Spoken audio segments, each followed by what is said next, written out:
Hello learners, today I'll start with the very first class of Constitution of India. But before starting मैं आपको ये बताना चाहती हूँ कि यूपी पीसीएसजे प्री के एग्ज़ाम के लिए बेयर एक्ट को पढ़ना बहुत ज़रूरी होता है। बेयर एक्ट के आर्टिकल्स, उनके बाकी सेक्शंस को पढ़ना, उनको समझना बहुत ज़रूरी होता है इस एग्ज़ाम के लिए। ठीक है, चलिए हम स्टार्ट करते हैं अपने कॉन्स्टिट्यूशन से। तो our constitution of India was adopted by constituent assembly on 26 November 1949. It comes into force on January 26, 1950. ये दो dates 26 November 1949 and 26 January 1950, these two dates are very important as हमारी पहली डेट 26 नवंबर 1949 को हमारा constitution adopt हुआ था and 26 January 1950 को ये फोर्स में आया था। इन दोनों डेट से हमेशा मोस्टली एग्जाम्स में क्वेश्चंस बनते हैं। ठीक है, तो ये आपको अच्छे से याद रखना है। नाउ ऑन 26 नवंबर 1949, इस दिन जब हमारा कॉन्स्टिट्यूशन रेडी हुआ, तब इसमें originally 395 articles, 22 parts and 8 schedules थे। बट तब से लेके अब तक हमारे कॉन्स्टिट्यूशन में 104 अमेंडमेंट्स हुए और इसके बाद अब हमारे कॉन्स्टिट्यूशन में total 448 articles, 25 parts and 12 schedules हैं। अब हम ये सोच रहे होंगे कि ये पार्ट्स, ये शेड्यूल्स, आर्टिकल्स, इन सब का क्या मतलब है। तो कॉन्स्टिट्यूशन में जितने भी आर्टिकल्स हैं उनको टॉपिक वाइज बनाया गया है। जैसे फॉर एग्जांपल आर्टिकल 1 to 4, इसको एक पार्ट 1 में लिखा गया है और इसको नाम दिया है the union and it's territories. ऐसे ही आर्टिकल 5 to 11 पार्ट 2 है जो कि सिटीजनशिप में कहलाता है, and article 12 to 35 is part 3 which is fundamental rights. ऐसे ही करके बाकी पार्ट्स बनाए गए हैं। तो हर पार्ट में कुछ स्पेसिफिक आर्टिकल्स को बताया गया है। अब स्केड्यूल्स क्या होते हैं? स्केड्यूल्स होते हैं कुछ एडिशनल डिटेल्स या लिस्ट। जैसे कि फॉर एग्जांपल आर्टिकल 1 क्लॉज 2 कहता है that the states and territories thereof shall be as specified in the first schedule. मतलब कि जो वो स्टेट एंड टेरिटरीज जो कि फर्स्ट स्केड्यूल में आपको लिस्ट में दी गई हैं। So now instead of putting the whole list in article 1, हम उसको बार बार अमेंड करने से की जगह हमने फर्स्ट स्केड्यूल में एक अलग से लिस्ट बना दी है स्टेट्स और टेरिटरीज़ की। ठीक, अब आप सोचोगे कि ये स्केड्यूल्स कॉन्स्टिट्यूशन में दिए कहाँ पे गए हैं। तो अगर हम अपनी बेयर एक्ट खोलेंगे कॉन्स्टिट्यूशन की, तो उसमें आर्टिकल 395 जो कि लास्ट आर्टिकल है, उसके बाद से स्केड्यूल स्टार्ट हुए हैं। वहाँ पे दिए हुए हैं स्केड्यूल 1, स्केड्यूल 2, स्केड्यूल 3 करके वहाँ पे स्केड्यूल दिए गए हैं। ठीक, अब the next important thing is the constitution of India is a supreme law of India. Constitution of India को सुप्रीम लॉ ऑफ इंडिया कहा जाता है, देश का सर्वोच्च कानून कहा जाता है।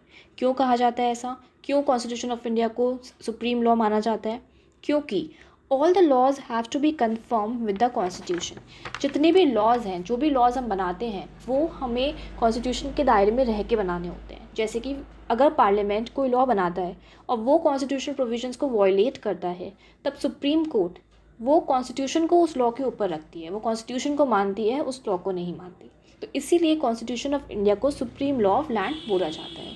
और दूसरी चीज़, हमारा जो कॉन्स्टिट्यूशन है वो हमें ले डाउन करता है सारी फंडामेंटल प्रिंसिपल्स को बताता है, हमारे इंडियन सिटीजन्स की फंडामेंटल राइट्स को बताता है, ड्यूटीज़ बताता है, और हमारी गवर्नमेंट की भी क्या स्ट्रक्चर है, उनकी क्या पावर्स हैं, उनकी क्या ड्यूटीज़ हैं, वो सब भी हमारा कॉन्स्टिट्यूशन हमें बताता है। तो इसीलिए constitution of India supreme law of land बोला जाता है। ठीक, आई होप आप लोग को ये समझ में आया होगा।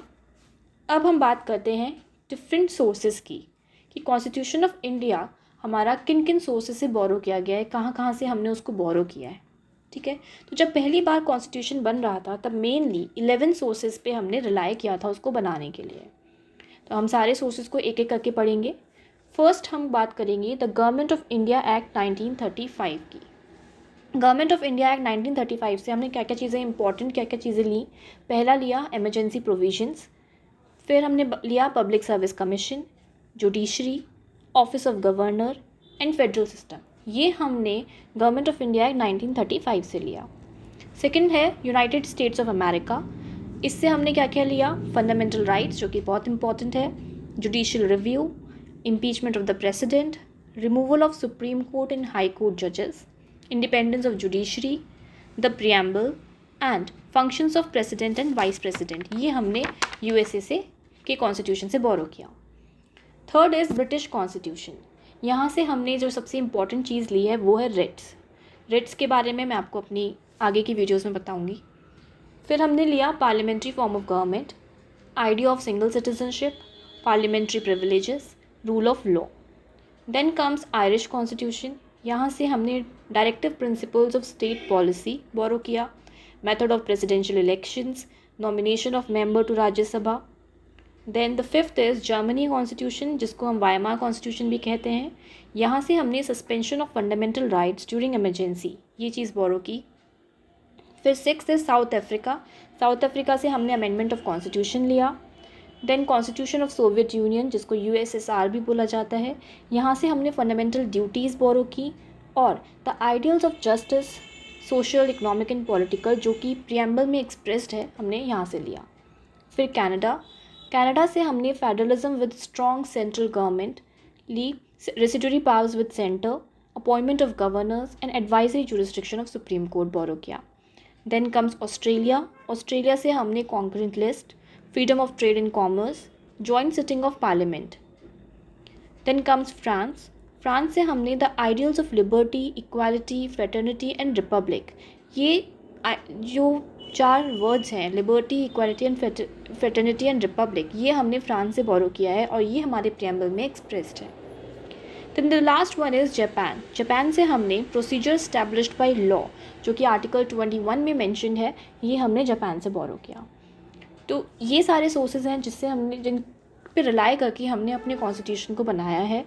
तो आई होप आप लोग को क्लियर हो गया होगा। एंड मेरी आगे की वीडियोस के अपडेट के लिए आप इस चैनल को सब्सक्राइब कीजिए, और अगर आपको कोई भी क्वेरी है इस वीडियो से रिलेटेड तो आप कमेंट सेक्शन में लिख के मुझे बता सकते हैं, मुझसे पूछ सकते हैं। I will answer you all the queries and please subscribe the channel and like the video. Thank you.